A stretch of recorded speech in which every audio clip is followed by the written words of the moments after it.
Hello everyone, I'm Francesca. Welcome back to my YouTube channel. Today I'm going to be sharing this recipe for Thai red curry ramen with you guys. Before we get into it really quickly, I just want to say I don't know much about cooking Thai cuisine, Thai curries, anything like that. I kind of made this recipe up on a whim and shared it on Instagram, and you guys wanted the recipe. And I also inspired by my friend Eliza's curry recipe that she did. I'll link her channel below. So yeah, this is kind of like a mishmash of a recipe. It's really delicious and it's so good. I know you guys are going to love it, but I just want to say it might not be the most authentic thing out there. But yeah, I think you guys will really enjoy it. I know it's hot and you're probably like, Francesca, why are you making soup during the summer? But it just has like these really good flavors with the coconut milk and the lime and the little bit of spiciness. There's something about it that actually really works well for summer. And I don't know what's been going on, but New York has been having awful weather, so soup was like all I wanted last week.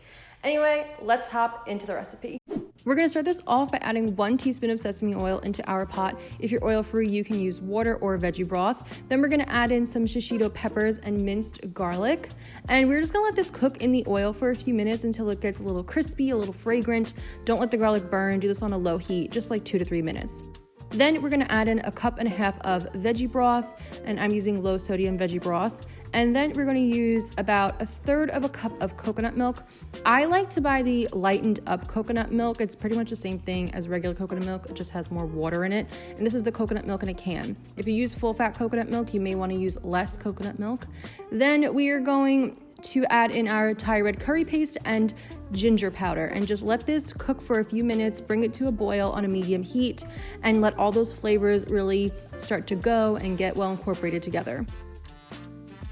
Then I'm adding in some bok choy. I just chopped this up. I love bok choy, so good, but you could use kale or spinach or something else if you want. And then we're gonna add in 1 little nest of ramen. This is the one from Lotus Foods.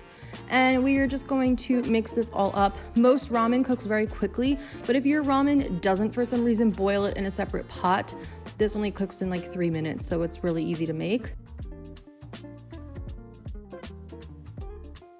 So I'm just gently mixing around the soup, helping the ramen to just kind of cook a little bit and things like that. And we're just gonna let this cook for like 4 to 5 minutes, not very long, just until the ramen is soft.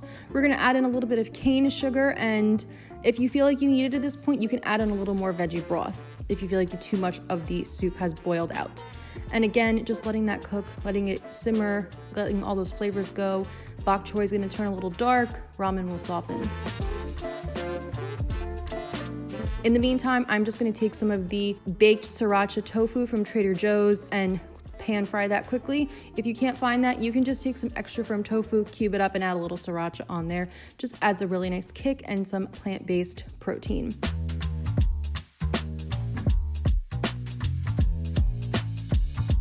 So now all that's left to do is plate it up. I put mine in a really nice pretty bowl. I'm adding that crispy tofu right on top so it gets, some of it will stay crispy and some of it will get soft in the soup.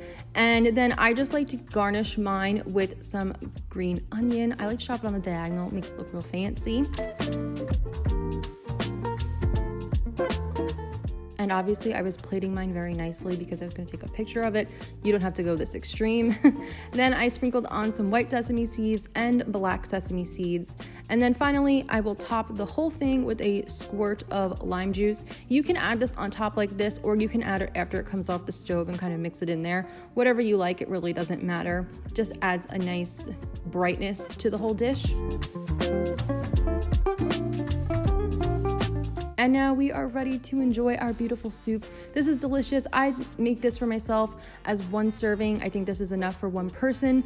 You would probably want to double it if you're gonna make it for 2 people. And it is so good. It's so good. I love it. And you can watch me use chopsticks horribly now.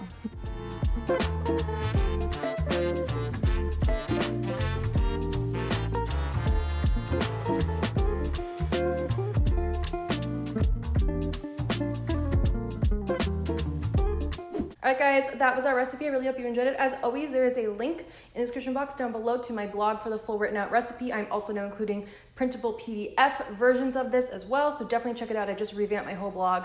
I'm really excited about it. I will also list all the ingredients, like always, in the description box. If you guys try this recipe out, you already know.